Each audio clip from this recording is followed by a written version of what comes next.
지금은 12월 10일 저녁 6시 12분. 아침 저녁을 한 번씩 난로를 떼줘야 된다. 공기가 따뜻하죠.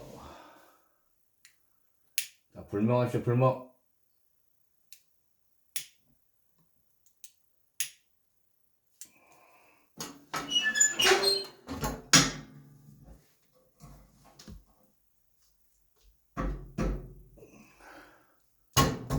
자, 안 다치네. 자, 또 바람을 넣어야죠.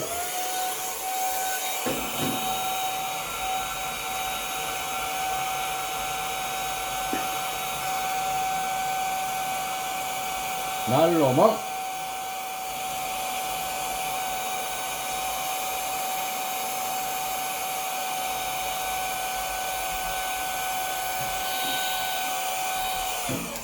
됐습니다. 붙은 것 같습니다. 골판지를 넣어놨기 때문에 잘 붙습니다. 저는 이제 가서 통닭 닭튀김을 하러 갑니다.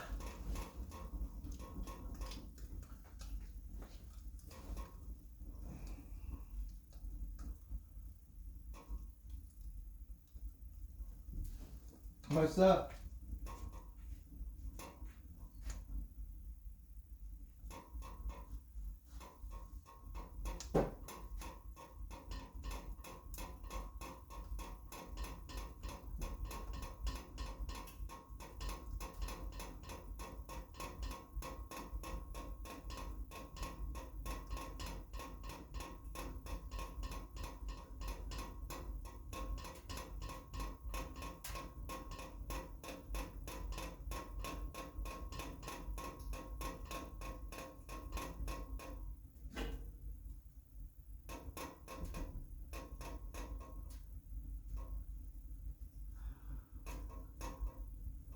지금은 10일 저녁 6시 14분. 오늘은 당나귀 튀기 해보도록 하겠습니다. 한번 좀만 기다려. 금방 할게. 튀김가루를 엄청 튀김가루 여기다 뿌려서 한번 해보도록 하겠습니다. 튀김가루 나오시고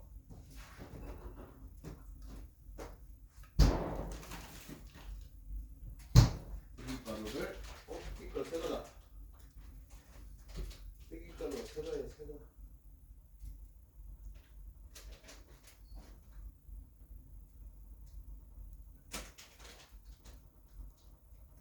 우리가 좀 밖에 오줌싸 내놨더니 찡찡거려.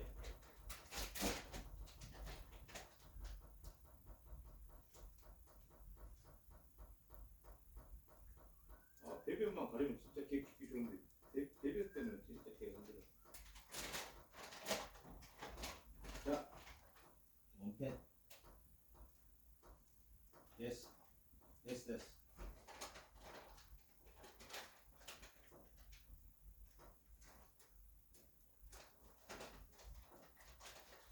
넣어놓고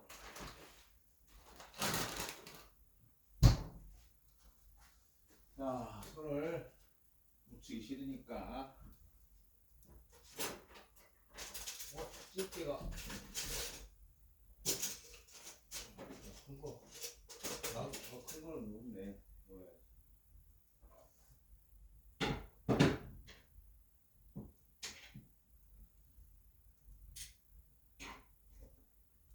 자, 이렇게 해서 그냥 기름 붓고 튀기면 됩니다. 넣는 거 있으니까.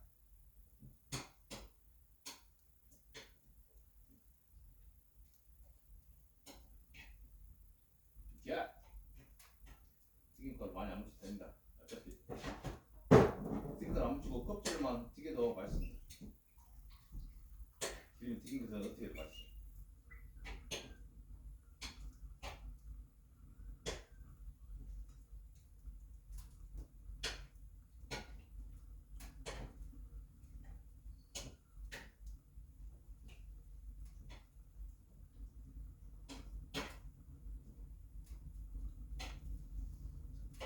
튀기면 됩니다.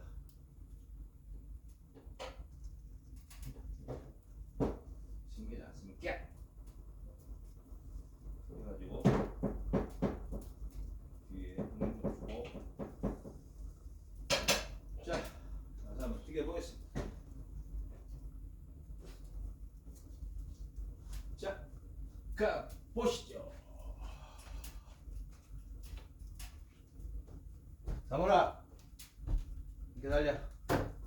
나가.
없나?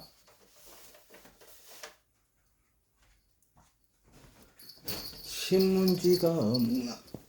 아이고, 아이고.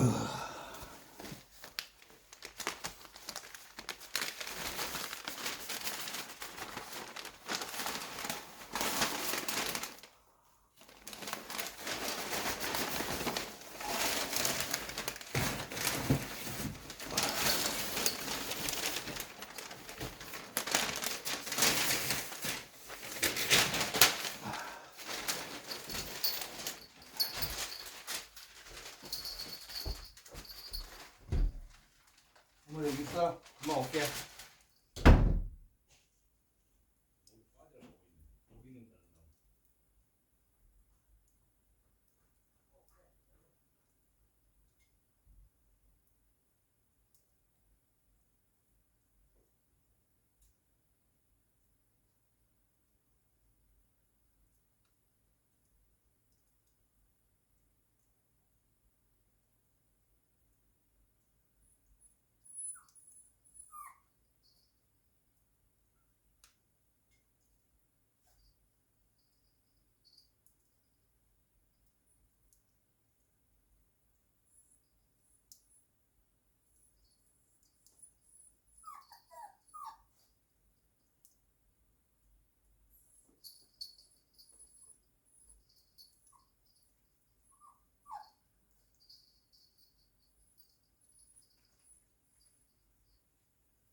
아유.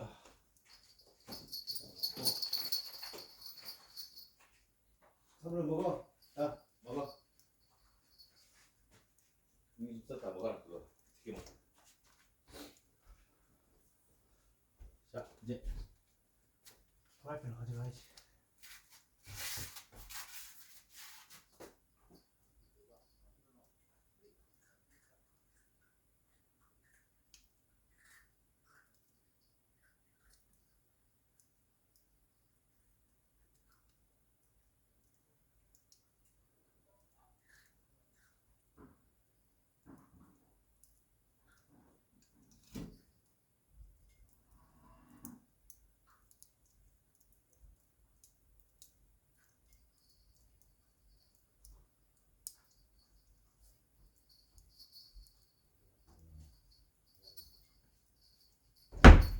다칠 수도 있어.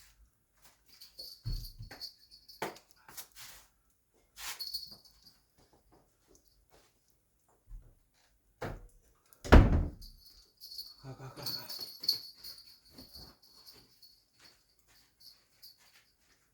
뭐 좋다고. 자, 오늘은 통닭튀김. 통닭튀김. 너무 부탁드린 것 같은데. 아, 좀 썰고. 막걸리 끝.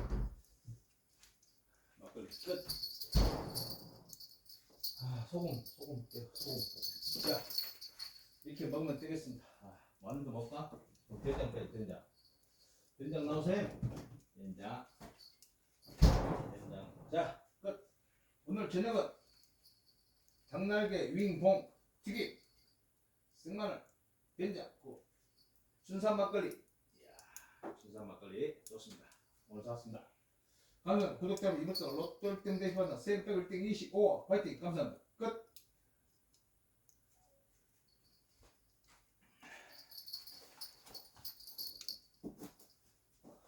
몇 시야?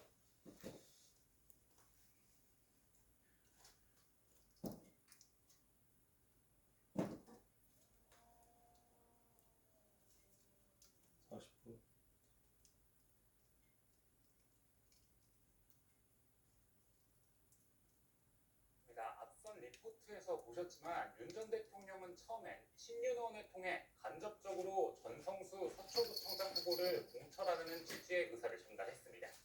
그런데 박성중 전 의원이 거부를 하자 본인이 직접 두 차례에 걸쳐 뜻을 전달합니다.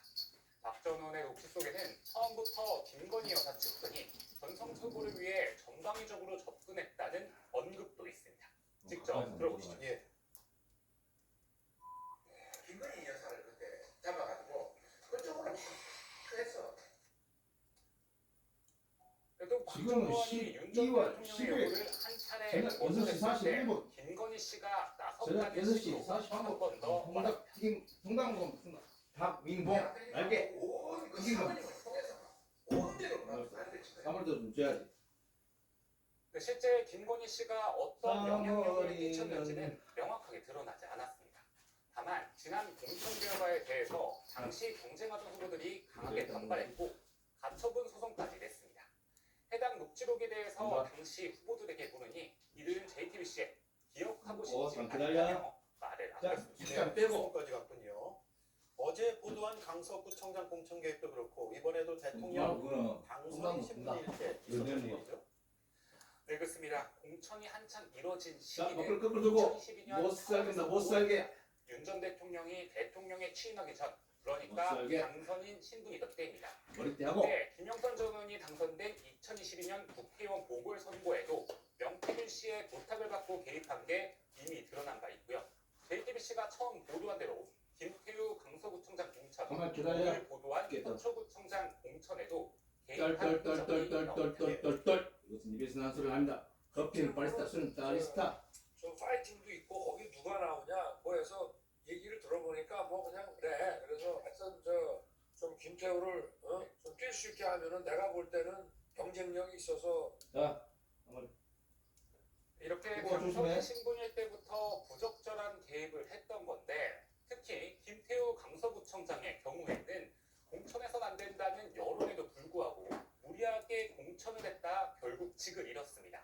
게다가 대법원 유죄 확정을 받은 김 구청장을 3개월 만에 사면해 다시 자 구독자 여러분 이번 주도 로또 1등 되시 바랍니다. 세금 빼고 1등 25 화이팅 감사합니다. 공개 총선 참패로 이 구독자 로또 되시면 바로 정보 수금 들어갑니다. 감사. 본인이 스스로 건강 최고입니다. 구독자 여러분들 건강하시기 바랍니다. 감사합니다. 어제 JTBC 보도를 보고 박성중 전 의원이 답변서를 보내왔다 그랬어요? 네, 그렇습니다. 박 전 의원은 서울시 구청장 공천에 관여할 위치에 있지 않았고 권한도 없었다고 알려왔습니다. 구체적으로는 서울시당 위원장이긴 했지만 인수위 장관을 맡아 이준석 당시 국민의힘 대표가 공관위에서 제외시켜 나랑 먹어보자. 공천에 관여할 수 없었다고 설명을 했습니다. 이에 대해 이준석 개혁신당 대표는 JTBC에 뻥좀 구청장 맛있겠다. 공천은 시당위원장의 결재도 받아야 한다고 반박했습니다. 네. 여기까지 하죠. 잘 들었습니다. 김필준 기자였습니다. 김용현 전 장관의 재판에서 변호인들의 돈 없는 언행이 이어지고 있습니다.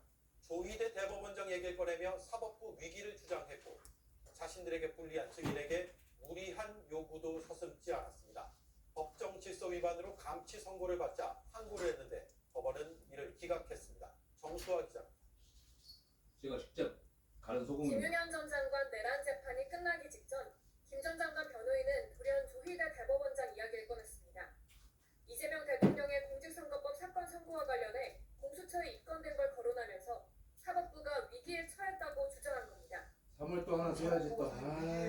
대법원장을 입건했다지 않습니까? 재판부에서 외부 압력에 휘둘리지 마시고 법과 원칙에 따라서 양식에 따라서 공정하게 심리해 주실 것을 강력히 요청드립니다. 증인신문을 할 때도 막무가내로 나왔습니다. 국회 계엄해제 의결 직후 윤석열 전 대통령이 합참을 방문했을 때 현장에 있던 현직 중령은 신변 보호를 위해 박수박이란 가명으로 나와 증언했습니다. 박중령은 당시들은 윤 전 대통령 발언을 부대 단체 대화방에 공유했습니다. 변호인들은 현장에 30초밖에 머물지 않았는데 들은 내용을 그 시간 안에 대화방에 올릴 수 있느냐고 따지면서 시연해보라고 요구했습니다. 그 스탑워치를 가지고 한번 해볼게요. 그걸 핑계라고 돼요? 사전에 잡으라고 했잖아요. 다시 걸면 된다는 내용 한번 타이핑 한번 해주시겠습니까? 그러니까요. 이거 뭐 절반 지금 15초 정도밖에 안 되는데요. 예.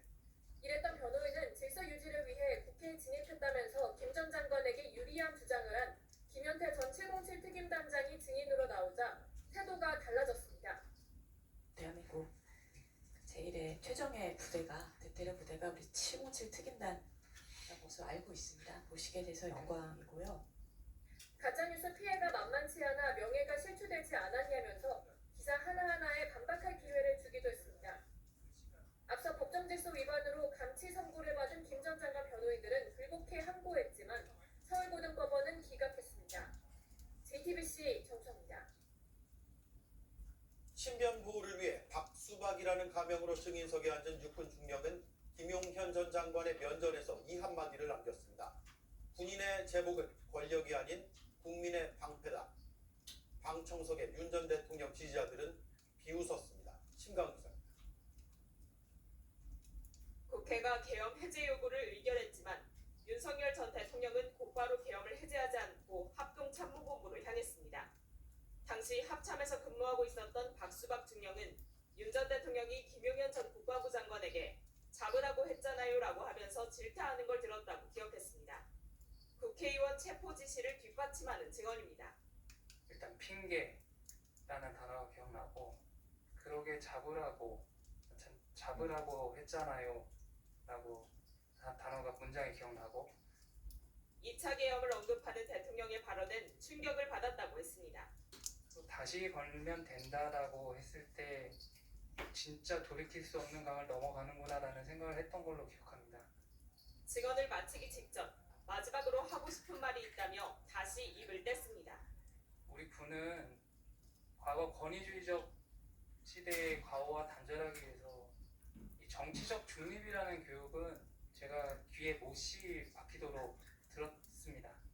12.3 내란 사태를 두고두고 반성해야 할 후배들을 생각하면 참담하단 말도 했습니다.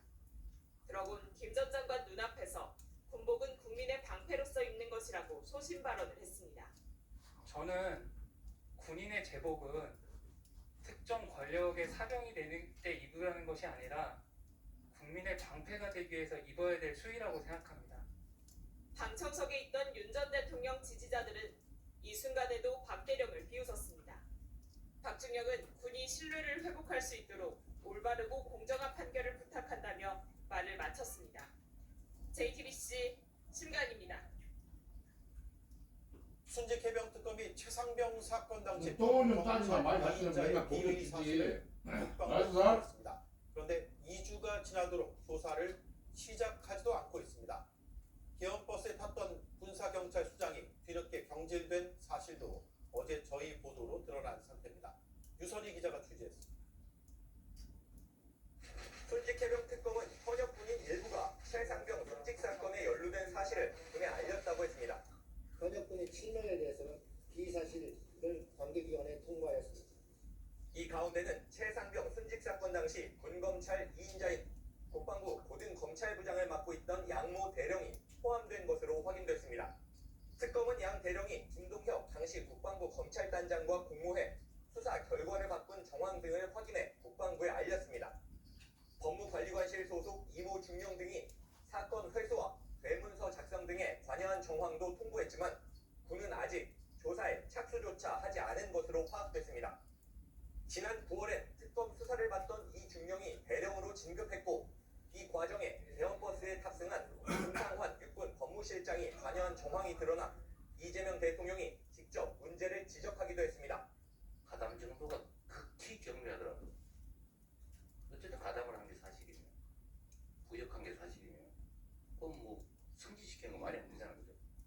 군은 신속한 대응을 약속했지만 이번에도 특검이 비위 사실을 통보한 지 2주 가까이 지난 어제가 돼서야 관련 자료를 특검에 요청한 것으로 확인됐습니다.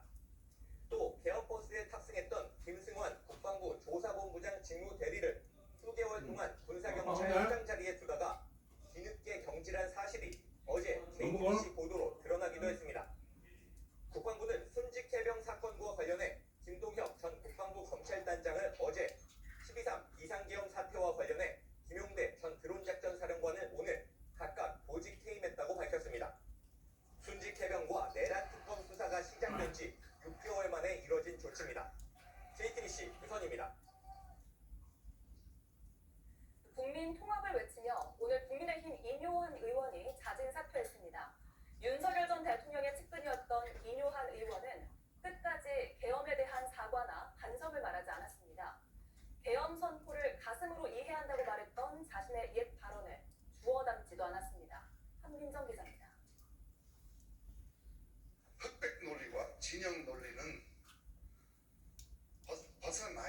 진정한 국민 통합이 가능하다고 생각합니다. 지난해 총선에서 비례대표로 국회에 입성한 의사 출신 인용한 국민의힘 의원이 사퇴를 선언했습니다. 인 의원은 오늘 아침에야 사퇴 의사를 장동혁 대표 등 지도부에 전달했습니다. 설명이라고 이해도 될까요? 가능하겠습니다. 지도부는 인 의원의 고뇌가 있었을 것이라면서 여당의 일방적 국정 운영을 탓했습니다. 아쉬움과 그런 마음이 매우 많습니다. 사법 파괴를 위한 5대 악법을 무리하게 강행 처리하겠다는 그런 상황에서 상당히 마음의 갈등이 커졌던 거 아닌가. 하지만 인 의원이 윤석열 전 대통령 후보와 가깝게 지냈던 점을 지적하는 목소리도 나왔습니다. 개헌 이후 느꼈을 곤란함, 현재까지 이어지는 당내 갈등 등도 고루 영향을 미치지 않았겠냐는 추측이 나옵니다. 인 의원은 실제 12.3 비상계엄을 민주당 탓으로 돌려 비판을 받기도 했습니다. 불도저지 전두환보다 더한 정치를 봤어요. 민주당에서. 그래서 가슴으로는 윤 대통령이 이해를 합니다. 오늘 사퇴의 변을 밝히면서도 계엄 이후 1년간 이어지고 있는 불행한 일을 극복해야 한다고 했지만 계엄에 대한 사과나 반성은 언급하지 않았습니다. 인 의원이 사퇴하면서 비례대표 다음 순번인 이소희 변호사가 의원직을 승계하게 됩니다. JTBC 한민정입니다. 법안과 상관없는 말로 의사 진행을 방해한다며 우원식 국회의장이 나경원 의원의 마이크를 꺼버렸죠. 국민의힘은 이에 법적 대응을 예고했습니다. 민주당은 토론의 탈을 쓴 정치쇼라고 비판하며 무선 마이크까지 동원한 나 의원을 윤리위에 제소하겠다고 했습니다. 오원석 기자입니다. 사법 파괴 5대 악법 그리고 민주음악 3대 악법을 철회해 주십시오.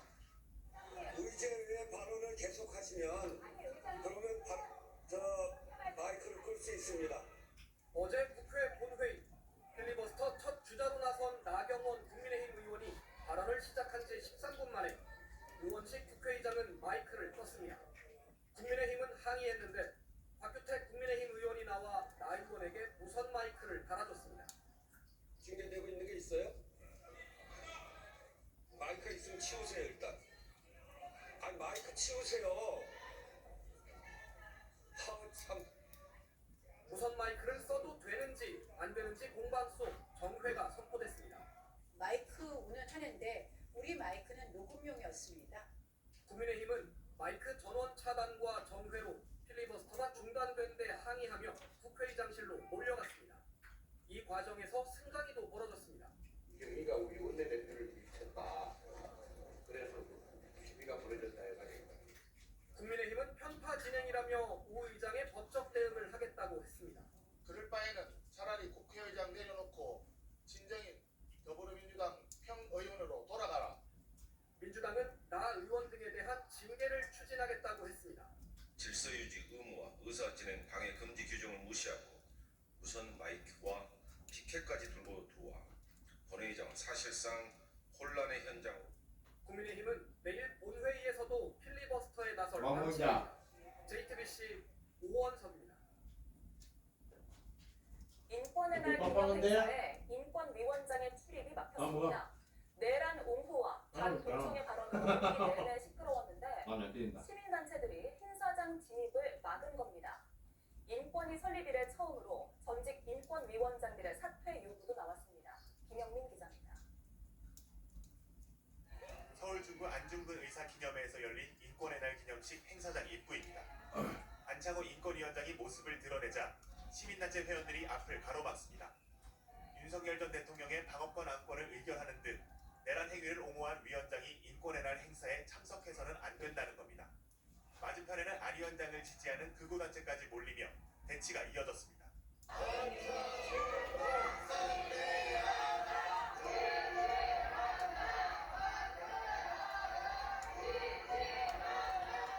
안 위원장은 두 차례 더 입장을 시도했지만 끝내 행사장 안으로 들어가지 못했습니다. 같은 시각 국회에서는 전직 인권위원장들이 기자회견을 열고 안 위원장의 사퇴를 촉구했습니다. 전직 위원장들이 현직 위원장의 사퇴를 요구한 건 인권위 출범 이래 처음입니다. 내란 범죄자들이 인권을 하고 두둔하는 일본이 본분에 역행하는 행태를 연출해왔습니다. 시정을 요구하였으나 상황은 미동도 하지 않고 있습니다. 앞서 인권위 사무처 직원을 대상으로 진행된 긴급 설문조사에서 응답자의 77%가 안 위원장 퇴진에 찬성했습니다. 전방위로 사퇴 요구가 이어지고 있는데도 안 위원장은 인권위의 독립성을 지키는 데 최선을 다하겠다며 거부 의사를 거듭 밝혔습니다. 안 위원장의 임기는 2027년 9월까지입니다. JTBC 김영민입니다. 세관 마약 수사 외압 의혹이 사실 무근이었다는 결과를 발표한 뒤 이문정 동부지검장이 직접 입장을 밝혔습니다. 마약 밀수범에 속아서 국가적 피해가 컸다며 백혜룡 경정을 직격했습니다.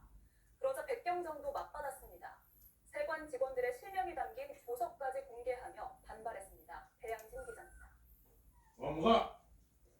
이문정 동부지검장은 세관 마약 수사 외압 의혹 관련 기록을 살펴본 뒤 당황스러웠다고 했습니다.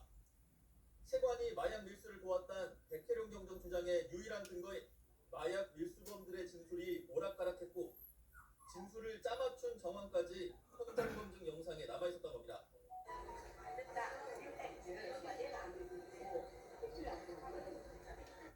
그러면서 백경정이 마약 밀수범들의 거짓말에 속아 수사 타깃이 밀수 조직에서 세관 직원들로 전환됐다며 세관 직원 개개인은 물론 국가적 차원에서도 피해가 큰 사건이라고 꼬집었습니다. 백경정은 합수단이 영상 일부분으로 사실을 왜곡하고 있다고 반발하며 2023년 11월 현장 검증 조서 초안을 언론에 공개했습니다. 밀수범들의 진술을 그대로 믿지 않고 여러 차례 현장 검증을 했다고 주장했는데 공항에서 무혐의 처분된 세관 직원들의 실명과 이름도 그대로 노출시켰습니다. 동부지검은 경찰 공보규칙 위반 소지가 있다며 엄중히 경고하고 소속기관에 통보할 계획이라고 밝혔습니다. 법조계에서 백경정이 수사 기록을 실명까지 공개한 건 매우 이례적이라며 공무상 비밀 누설 소지까지 있다는 지적이 나옵니다. JTBC 배양진입니다. 어제 뉴스룸은 김건희 특검이 작성한 통일교 윤영호 수사 보고서에 전재수 해양수산부 장관의 이름이 담겼다고 단독 보도했습니다.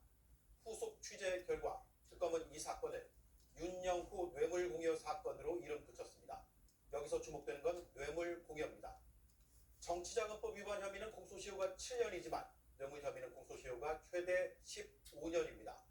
이 보고서엔 전재수 장관이 통일교 본산인 천정궁을 방문했다는 진술도 들어갔습니다. 전 장관은 전부 허위라고 반박했습니다. 어떤 금품도 받은 적 없다고 했습니다.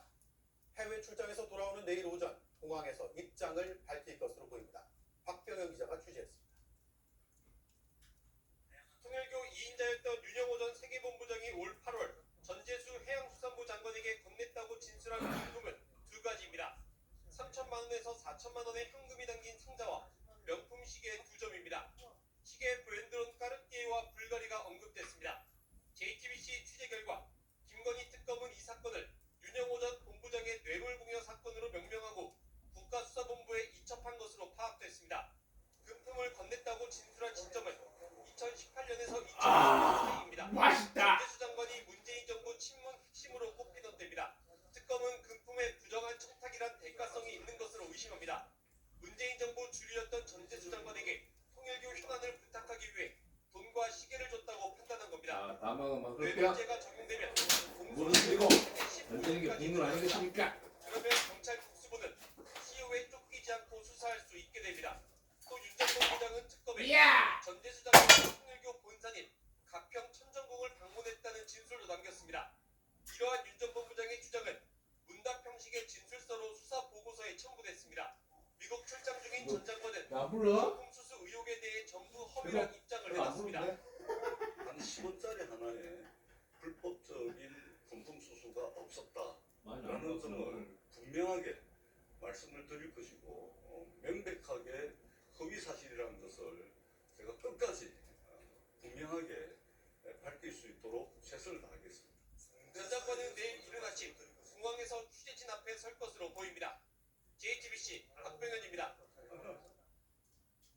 네, 저희 취재 결과 윤영호 전 본부장이 날인한 진술조서에 금품을 받았다고 적시된 정치인은 모두 3명입니다. 한 명은 전재수 장관이고 나머지 2명은 얘들도 거기 윤종석 좋아하는구나. 전 민주당 의원과 김규환 전 미래한국당 의원입니다. 윤 전 본부장은 이들에게 각각 3,4천만 원을 건넸다고 특검에 진술했습니다. 임종성 전 의원이 천정궁에 방문했다는 취지의 진술도 나왔습니다. 이에 대해 김규환 전 의원은 어떠한 지원도 받은 적 없다고 밝혔습니다. 임종성 전 의원은 연락이 닿지 않았습니다. 윤정주 기자가 취재했습니다. 윤영호 전 본부장은 특검에서 임종성 전 민주당 의원과 김규환 전 미래한국당 의원에게도 돈을 건넸다고 진술했습니다. JTBC 취재 결과 윤 전 본부장은 2018년에서 2020년 사이 임종성 전 의원에게 3천에서 4천만 원의 돈을 건넸고 임 전 의원이 청정궁에도 방문했다는 취지로 진술한 것으로 파악됐습니다. 임종성 전 의원은 현역 의원이던 2023년엔 이청호 통일교 중앙행정실장이 민주당 재외동포 조직의 의장단으로 임명된 자리에서 축사를 했습니다. 타국에서도 민주당을 향한 이 애정을 바탕으로 언제나 든든하고 따뜻한 응원을 보내주십시오. 당시 민주당이 통일교 실세 중 한 명에게 당직을 줬다는 의혹이 불거진 건 이 때문입니다. 윤 전 본부장은 또 김규환 전 미래한국당 의원에게도 3천에서 4천만 원의 돈을 건넸다는 취지로 진술했습니다. 두 의원에게 건넨 돈의 성격은 선거자금이라 말했는데 특검은 윤 전 본부장 진술을 문답 형식의 진술서로 남겨 사건 기록에 첨부했습니다. JTBC는 임종성 전 의원 측 입장을 듣기 위해 여러 차례 연락했지만 닿지 않았습니다. 임 전 의원의 입장은 확인이 되는 대로 보도할 예정입니다. 김규환 전 의원은 문선정 총재와 아는 사이라 통일교 축사를 한 적은 있지만 어떠한 지원도 받은 적이 없다며 윤영호란 사람을 알지도 못하는데 왜 나를 언급하는지 모르겠다고 밝혔습니다. JTBC 윤정주입니다. 많이 배 아파. 이재명 대통령은 여야 지휘 고하를 막론하고 엄정하게 수사하라고 지시했습니다. 현직 장관의 이름까지 거론된 상황에서 원칙을 강조한 건데 수사의 공정성이 훼손되지 않게 대통령이 직접 나선 것으로 보입니다. 한 명 더 먹었다. 한 병만? 조금 부족한데? 이재명 대통령은 튀김이 특정 있으니까? 종교단체와 정치권 인사들의 불법 의혹에 대해 수사기관이 철저히 수사해야 한다고 강조했습니다. 대통령실은 오전 언론 공지를 통해 이 대통령이 여야나 지위 고하와 관계없이 자, 엄정하게 마크 수사하라고 좀 지시했다고 못 살구나, 못 살게. 여야 전방위 로비 의혹이 불거진 통일교를 겨냥해 원칙적 수사를 강조한 겁니다. 대통령실 관계자는 정교 유착에 대해서는 이번에 완전히 대통령의 의지가 나는 소리 한다. 설명했습니다. 커피는 바리스타, 술 따리스타. 뿐 아니라 여권 핵심 인사들의 실명까지 거론되는 상황.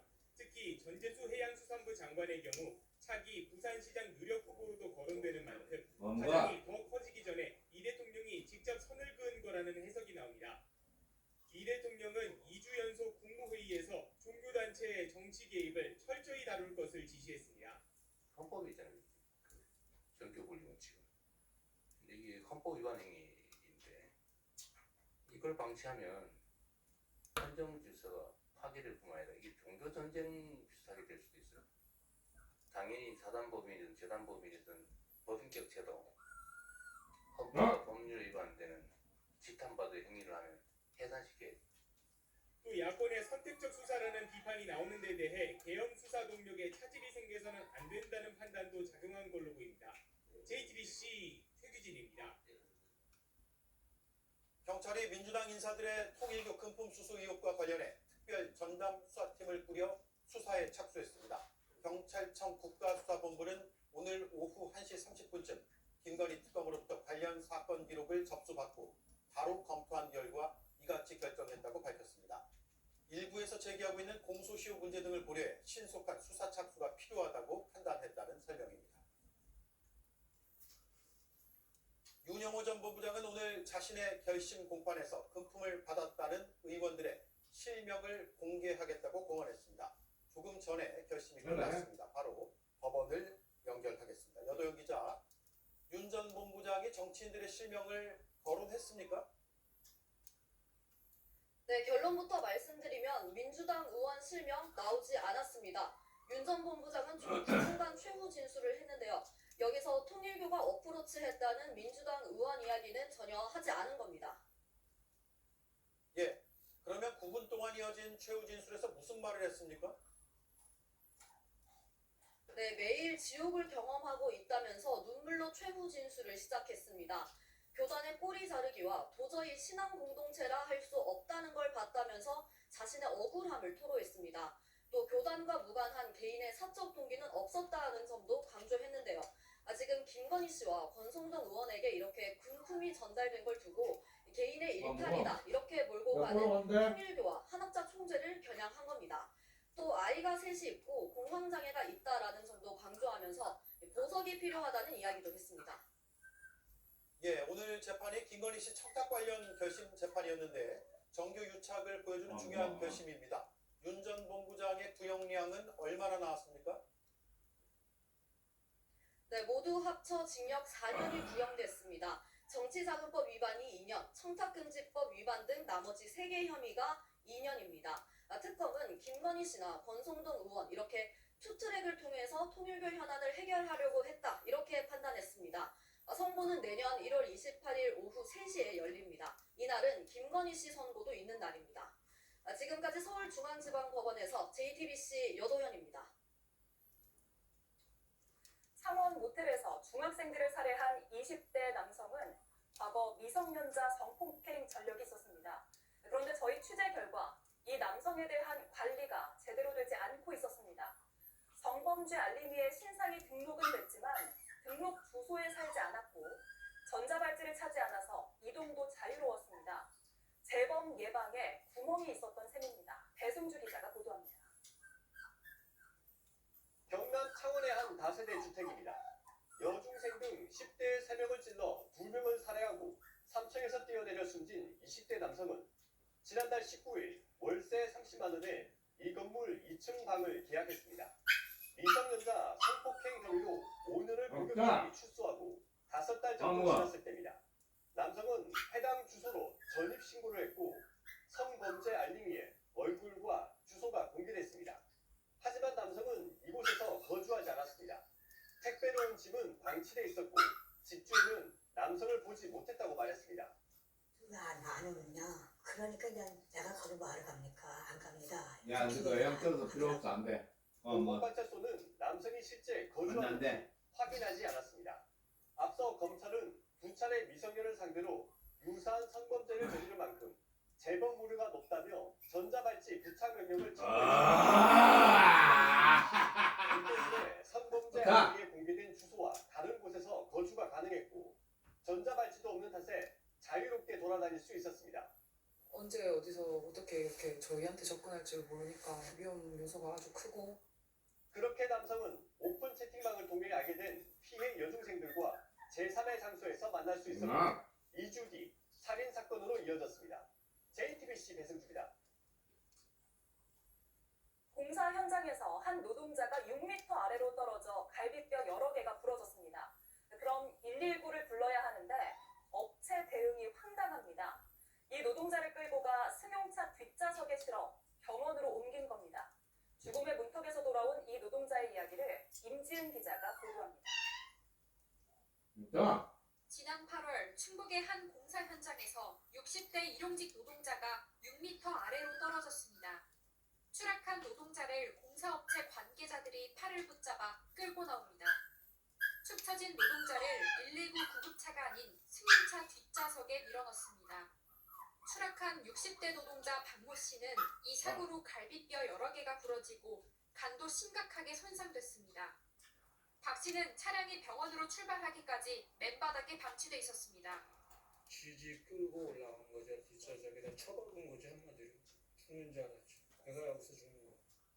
박 씨는 안전고리를 차고 있었지만 6m 높이에서 이 고리를 걸 수 없었다고 말합니다. 추락에 대비할 안전 발판도 없었습니다. 멍해 작업은 우리가 좌우로 몸을 틀어야 되거든요. 그래서 로프를 걸 수가 없어요. 그러니까 밑에 발판을 깔아줘야 된다. 동료들의 말도 같았습니다. 그러면 뭐 시간 좀 늦어지니까 못하는 거죠. 계속 자세를 나서야 되니까. 공사업체 측은 안전고리를 걸 곳은 있었다면서도 안전 발판은 없었다고 인정했습니다. 성에 따라서 뭘 매질과 이렇게 들어가는 사람들이 되겠다고 했거든요. 이건 작업할 거 있었으면은 좋았을 텐데.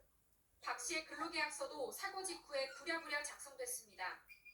뒤늦게 받아본 사고 진술서에는 노동자 과실로 결론나 있었고 안 돼. 박 씨의 도장도 찍혀 있었습니다. 고마워 이제 진짜 고마워. 박 씨 측은 인력업체가 임의로 자신의 도장을 찍었다고 주장합니다. 도장 누가 찍은 거야 이거는? 이거 아까 말씀드린 거. 인력업체 측은 박 씨 요청에 따라 도장을 대신 찍었다는 입장입니다. 와서 좀 찍어주셔야 되겠다 하니까 우리 보고 직접 찍으라고 했어요. 아니 그 사고경이 선지 뭔지 저희는 모른다니까요. 박 씨는 수면제를 먹어야 잠이 들 만큼 사고 후유증에 시달리고 있습니다.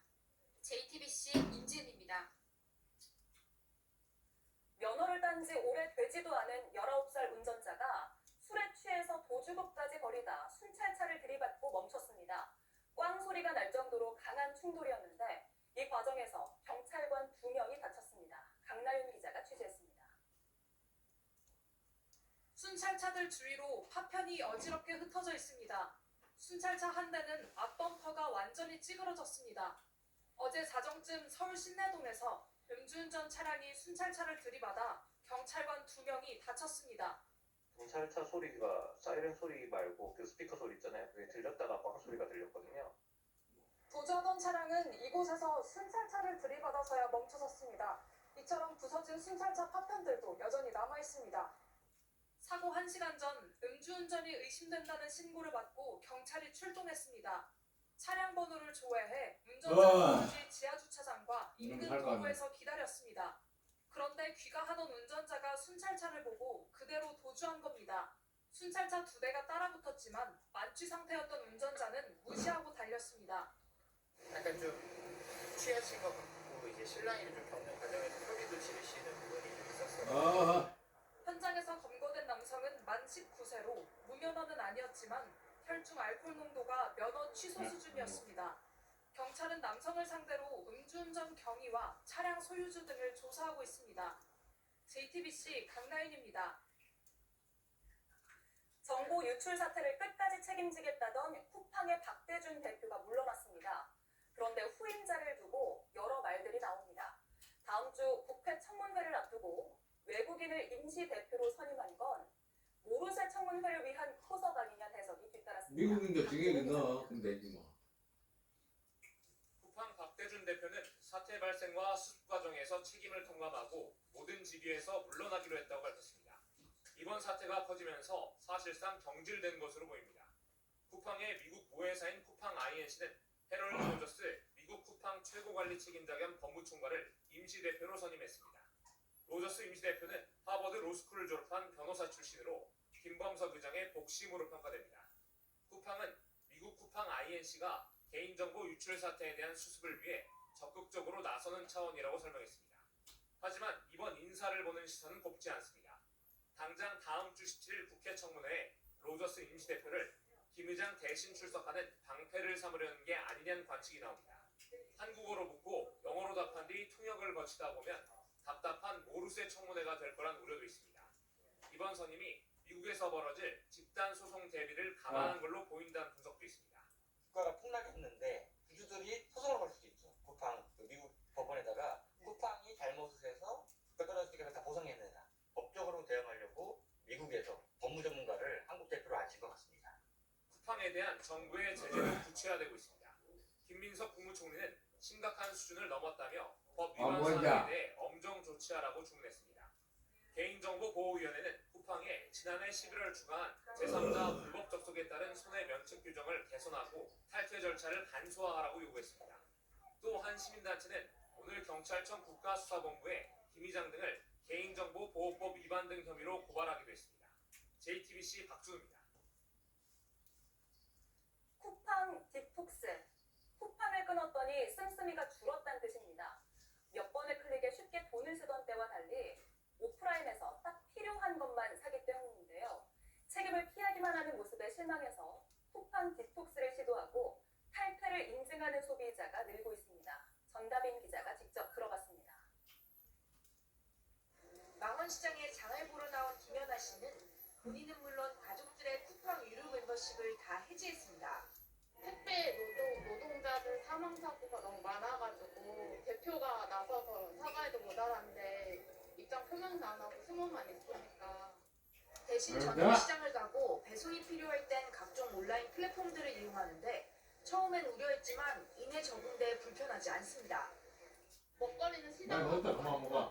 다른 그래. 거는 그냥 뭐 네이버나 다른 플랫폼도 많아서 계속 쓰다 보니까 불편하다 이거 안 먹어? 생각하는데 한 번 안 쓰기 어? 시작하면 잘 모를 것 같아요.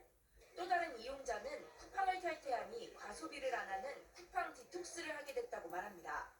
좀 덜 쓰게 되고 카드비도 많이 아끼게 되고 동네 슈퍼도 좀 더 가게 되고 대체 불가능하다는 인식 속에 버티기 전략을 고수하는 쿠팡의 행태에 이렇게 등을 돌리는 소비자들이 늘고 있는 겁니다.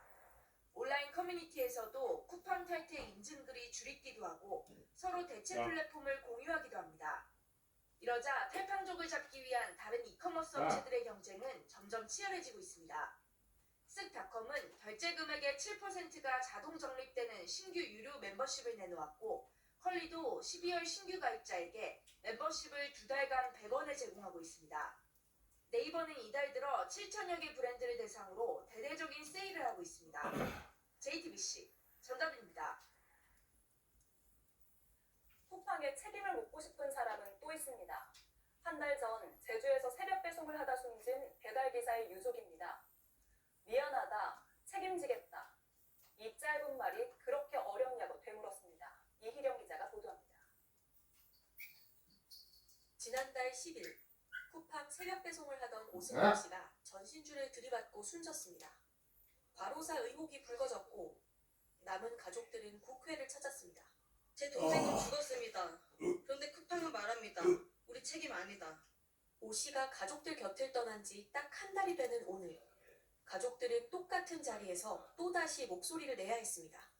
사실 기대를 좀 했었어요. 쿠팡 측에서 연락이 올 거다. 조그만 사과라도 할 줄 알았는데 지금 한 달이 지났는데도 아무 연락조차 없는 상황이고요. 7일 연속으로 일할 수 없다는 쿠팡 주장과 달리 오 씨가 사망 한 달 전인 10월에도 8일 연속 근무했다는 증거가 추가로 나왔습니다. 10월 8일부터 15일까지 매일 배송 캠프로 출근하고 일한 내역이 생전 기록한 위치 정보에 남은 겁니다. 또 대리점이 유족에게 보낸 오 씨의 위수탁 계약서가 위조된 걸로 보이는 정황도 확인됐습니다. 올해 사망한 쿠팡 관련 노동자는 8명. 유족들은 개인정보 유출뿐 아니라 과로사 책임을 묻기 위한 청문회도 열어달라고 촉구했습니다. 국회 기후노동위는 즉각 청문회를 열어주십시오. 쿠팡과 대리점이 회피하는 진실을 강제로 끌어내 주십시오. 유족이 가장 간절히 바라는 건 진심 어린 사과입니다. 저희가 부탁드려요. 정말 사과 해주셨으면 좋겠어요. 사과 어려운 거 아니잖아요. JTBC 이희령입니다. 자, AI로 만든 가짜 의사가 진짜 의사인 척 의약품을 광고하는 문제를 저희 JTBC가 앞서 보도한 바 있습니다. 정부가 칼을 빼들었는데 앞으로 이런 광고를 만든 사람은 처벌받을 수 있습니다. 공다솜 기자가 보도합니다. 안과 전문병원 교수란 남성이 영양제 추천합니다. 전문가 관점에서 제가 실제로 부모님들께 가장 많이 권하는 제품이 피부과 전문이란 사람도 마찬가지. 딱 3개월만 드셔보세요. 의사처럼 보이지만 모두 AI로 만든 가짜 의사입니다. 실제 의사가 식의약품을 광고하는 건 불법이지만 AI 생성물은 법 적용을 받지 않는 걸 악용한 겁니다. 확인되지 않은 의학 정보도 넘쳐나고 있습니다. 환자 중 한 분은 관상동맥이 70% 막혔던 상태에서 단 6개월 만에 정상으로 돌아왔어요. 비결이 뭐냐고요? 마트 식품 2가지를 꾸준히. 실제 소셜미디어로 빠르게 퍼진 허위 정보로 노년층 등 피해가 늘자 정부가 결국 칼을 빼들었습니다. 앞으로는 AI로 만든 가상의 인물이 제품을 추천할 경우 가상인간이란 점을 반드시 표시해야 하고 AI로 만든 의사 등 전문가가 식의약품을 추천하는 광고는 AI 생성물이더라도 처벌이 가능해집니다. 처벌도 강해집니다. 손해액의 최대 5배까지 배상하도록 하고 AI 광고가 며칠 만에 삭제되는 점을 고려해 면을 취소시켜버려. 높이기로 했습니다. 허위 광고 시전에 필요한 심의소포를 단축하고 과징금을 대폭 상향하고 징벌적 손해배상을 도입할 것입니다. 각 저는 내년 1분기부터 순차적으로 이 먹었다. 같은 방안을 시행할 예정입니다. JTBC 공다소입니다. 구직 활동을 하지 않고 그냥 쉬었다고 답하는 청년들이 늘고 있습니다. 특히 30대는 이 답변 비율이 역대 최대를 기록해서 노동 소외라는 말까지 나옵니다. 대신 60대 이상 취업자가 늘어나면서 전체 취업자 수 증가를 이끌었습니다. 정아람 기자입니다. 몇 년째 일자리를 찾지 못한 30대 이은재 씨. 근무 환경이 괜찮다 싶으면 경쟁률이 너무 높은 거예요. 몇천 대 이렇게 되니까 이력서가 읽히는 것만 해도 좀 기적적인 일인 거죠. 일하고 싶어도 기회가 없다고 말합니다. 행복하고 돈 벌고 싶지 않은 사람이 어디 있겠어요. 그럼 쉬었은 청년이라기보다는 노동 소외 청년이 맞지 않나. 일자리를 구하기 위해 대구에서 서울로 올라온 김현우 씨도 지금 어쩔 수 없이 쉬고 있습니다. 쪼개기 이야기가 해가지고 현실적으로 좀 불리한 그런 면을 받아서 최근에도 퇴사를 하게 됐고. 다시 일자리를 구하고 있지만 막막하긴 마찬가지입니다. 군인공고 사이트를 최대한 찾아보면서 이력서를 넣고 있는데 사실 잘 모르겠어요. 연락이 안 오는 데도 좀 많기도 하고. 지난달 15세 이상 취업자는 1년 전보다 22만 5천 명 늘었지만 연령별로 보면 온도차가 확연합니다. 60세 이상 취업자는 33만 3천 명 늘었지만 15살부터 29살까지 청년층 취업자는 17만 7천 명이나 줄어 청년 고용 한파가 지속했습니다. 청년층 고용률은 44.3%로 전년 동월 대비 1.2%포인트 하락하며 19개월째 하락했습니다. 이런 가운데 구직 활동도 하지 않고 쉬고 있는 분들은 1년 전보다 12만 4천 명 늘어난 254만 3천 명이었습니다. 이 가운데 30대는 31만 3천 명, 11월 기준 역대 가장 많았습니다. 건설 제조업 부진에 최근 소비 쿠폰 효과가 약해져 숙박 음식점업 불황까지 복합적으로 작용한 건데 일자리를 찾는 청년층 고민은 깊어지고 있습니다. JTBC 정아람입니다.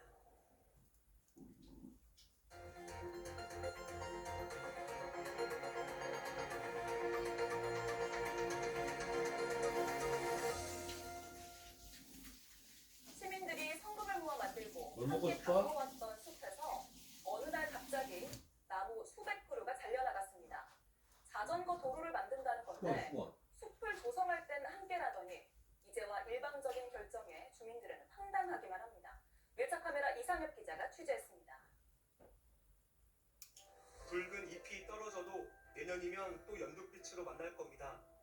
오랜 시간 이 숲은 이 자리에서 사람과 동물을 품어왔습니다. 주민들은 이 나가서 장소를 어디 뻥 사랑했습니다. 싸고 있어. 좀 치유의 좀 장소처럼 느껴지니까 와, 배 뻑뻑 빨아. 회복이 된다? 뭐 먹나? 이런 마음이 제일 커요. 배 터지겠다, 느낌이. 큰걸 지켜봤거든요, 여기서 살면서요. 자. 인천 영등도 세계 평화의 숲입니다. 바다를 메워 땅을 만들었고 얘가 20년 나를 전부터 키우는 주민들이 건지, 숲을 가꿔온 얘가 곳입니다. 걔를 키우는 건지. 도심 속 생태 환경이 뛰어나 산림청이 모범 도시숲으로 정했습니다. 그런데 갑자기 이 숲의 나무들이 한꺼번에 잘려나갔습니다. 오늘 저녁 며칠 식사 만에 끝. 400그루가 사라졌습니다. 아이고, 얼마나 알고 보니 맛있게 자전거기를 먹네. 내기 위해서였습니다.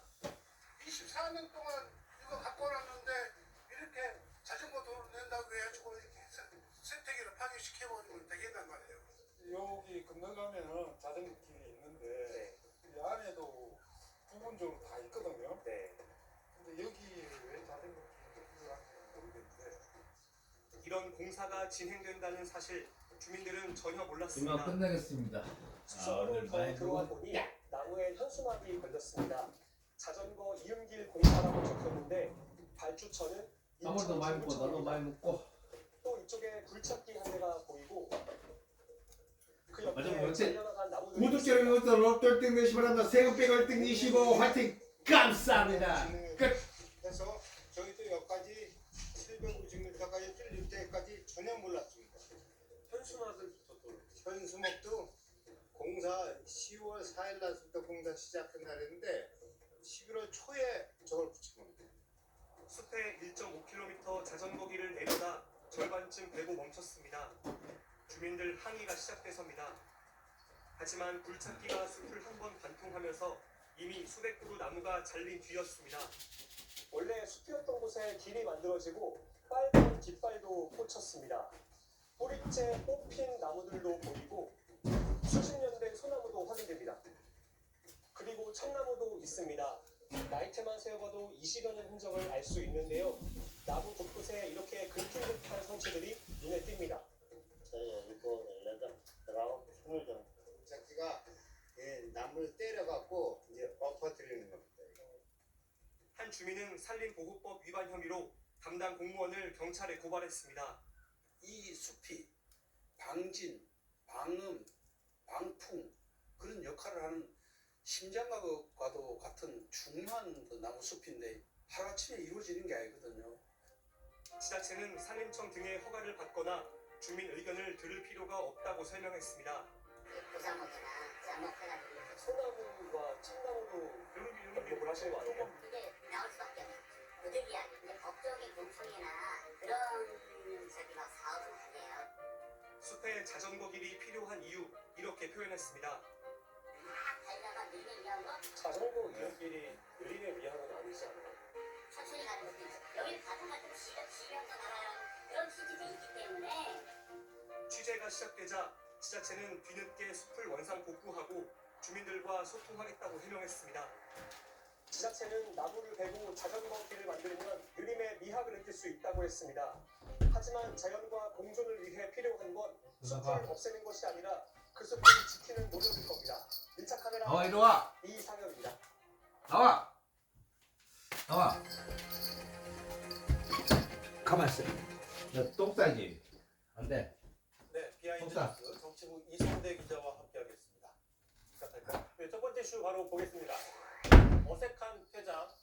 앞서 보신 것처럼 국민의힘의 비례대표 의원이죠. 인요한 의원이 의원직을 사퇴했습니다. 정치권에서는 예상하지 못한 좀 전격적인 사퇴라는 시각도 있는데 인요한 의원은 진영 논리 정치가 국민을 힘들게 한다라고 사퇴 의견을 밝혔습니다. 불법 계엄 이후에 국민의힘에서 처음으로 책임지는 모습이 나왔다라는 평가가 분명히 존재하지만 반면에 뜬금없다는 시각도 존재합니다. 왜 그러냐? 사퇴를 하면서 불법 계엄이나 내란 사태 또는 탄핵에 반대했던 지점에 대해서 명확하게 사과를 하지 않았기 때문에 사과가 없었어요? 예. 진영 논리를 비판하면서 사퇴하긴 했지만 정작 자신도 그 비판의 자유로울 수 없다. 이렇게 보면 됩니까? 그렇습니다. 참고로 인요한 의원은 비하인드 뉴스의 단골 출연 정치인이었는데요. 원조 윤핵관까지는 아니더라도 강성 친윤계로서 앞장서서 불법 계엄을 옹호해왔던 모습이 있었습니다. 잠깐 보시면요. 지난 2월이었습니다. 한창 헌재 탄핵 심판이 이루어졌던 시절에 나만 더 넣을까?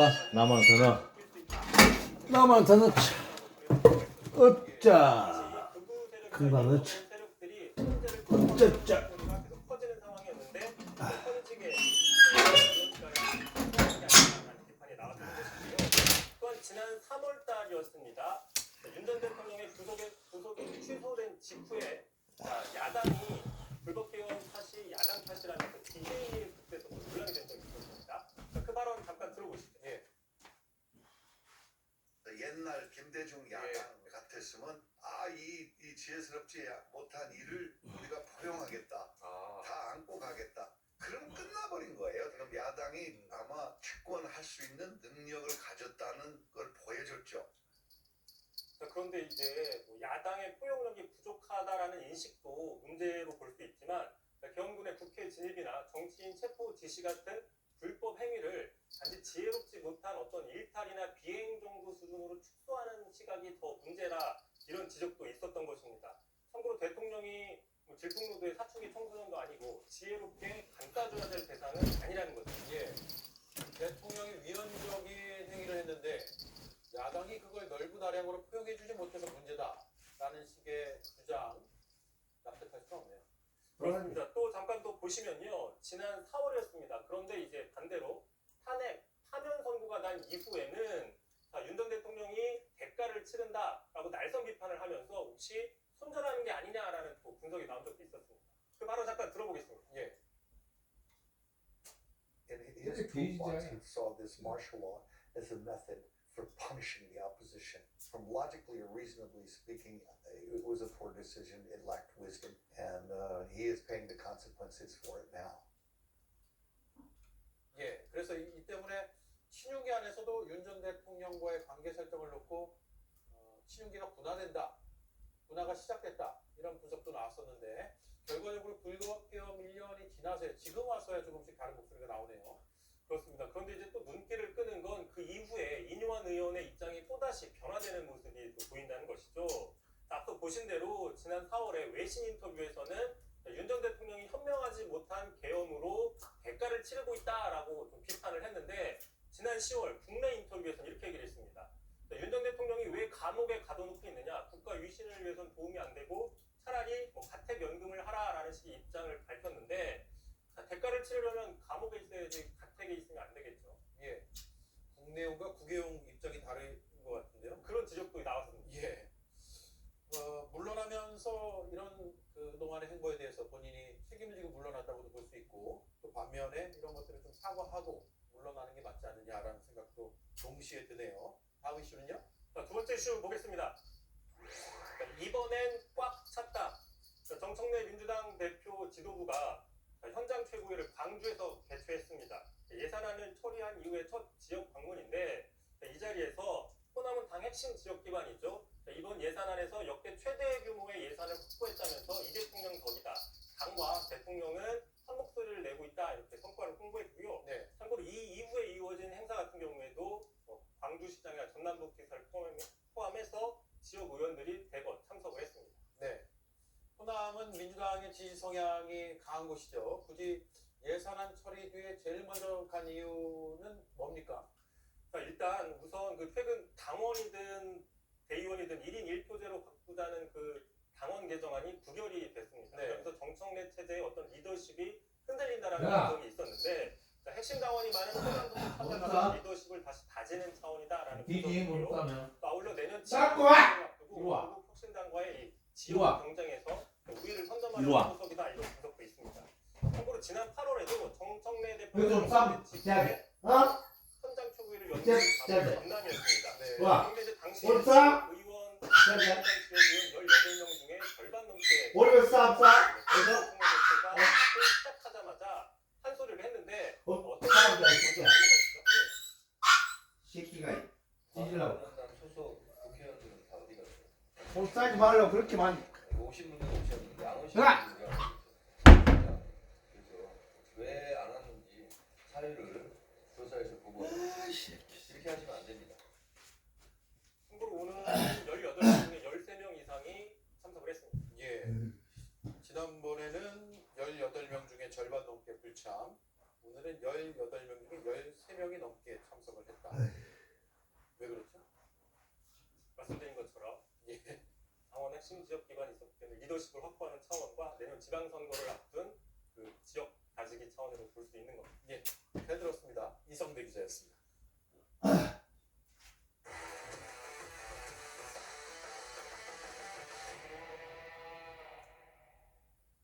스포츠됐습니다. 손흥민 선수가 자신의 벽화 앞에서 찰칵 세리머니를 남깁니다. 이 순간이 참 뭉클했는데요. 토트넘을 떠나고 4개월 다시 홈구장을 찾아서 6만여 팬들을 만났을 때 손흥민은 나를 잊지 말아달라며 울컥하고 말았습니다. 이희정 기자입니다. This will be always my home. This will be always my home. I will never forget you. 토트넘 홈구장은 경기 시작까지 15분이나 남았지만 이미 6만 관중이 들어찼습니다. 오로지 한 선수 때문입니다. It's sunny here. I hope you guys don't forget me. 처음엔 웃으며 작별 인사를 전하던 손흥민. 10년의 기억을 꺼내놓으며 어느새 눈시울이 붉어집니다. Yeah, it's been an amazing 10 years, guys. It's been an incredible 10 years. I just want to say thank you, and I will be always first, and I'll be always with you. 감사패를 받고 한동안 애틋한 순간에 빠져들 수밖에 없었는데 이게 동료들이 시작했습니다. 유로파리그 우승으로 토트넘에서 멋진 피날레를 장식했던 순간이 소환됐습니다. This guy win the trophy because of Brandon. No, because of Brandon. They met in the final.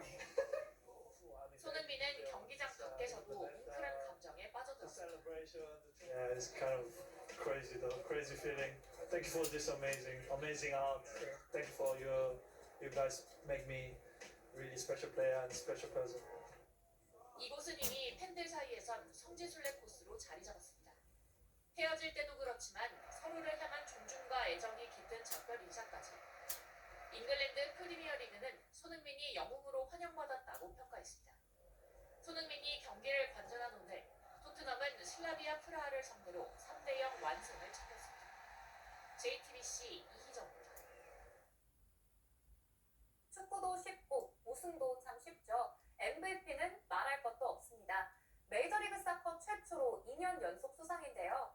38의 메시가 내년 월드컵 출전 여부가 더 궁금해졌습니다. 홍지영 기자입니다. 발 뒤꿈치로 툭 쳐서 1대1 기회를 열어줍니다. 수아레스의 쐐기골이 이겨집니다. 지고 있을 때에도 메시는 길을 찾습니다. 중원에서 공을 잡더니 빽빽한 수비 틈새를 왼발로 뚫습니다. 알바의 골을 도운 것을 시작으로 직접 두 골을 몰아쳐서 5대1 대역전극을 만들어냅니다. 직접 때릴 수 없으면 옆으로 주고 안으로 파고듭니다. 작은 키로도 몸을 던져 헤더골을 터뜨립니다. 메이저리그 사커 MLS컵 결승에서는 더 잘합니다. 전방에서 공을 끊어내서 곧장 전진 패스를 찌릅니다. 이른바 득점의 밥상을 차려주는 축구, 마이애미는 창단 5년 만에 우승컵을 들어올렸습니다. 리그에서 28경기에 나서 29골과 도움 19개, MLS 무대는 메시에게 너무 좁아 보입니다. 선수와 구단, 미디어가 함께한 MVP 투표에서 메시는 70%가 넘는 표를 쓸어 담았습니다. 38의 나이, 메시의 축구는 아직 젊습니다. 6개월 앞으로 다가온 2026 북중미 월드컵에서 라스트 댄스를 풀어놓을지가 궁금합니다. Estoy ilusionado con ganas, pero como dije siempre voy día a día y partido tras partido y bueno, a veces me siento bien, a veces no tan bien, así que... 자, 이만 날로먹 마치도록 하겠습니다. 감사합니다. 구독자 여러분, 이번 주 로또 1등 되시면 세금 빼고 1등 25 화이팅. 감사합니다. 끝.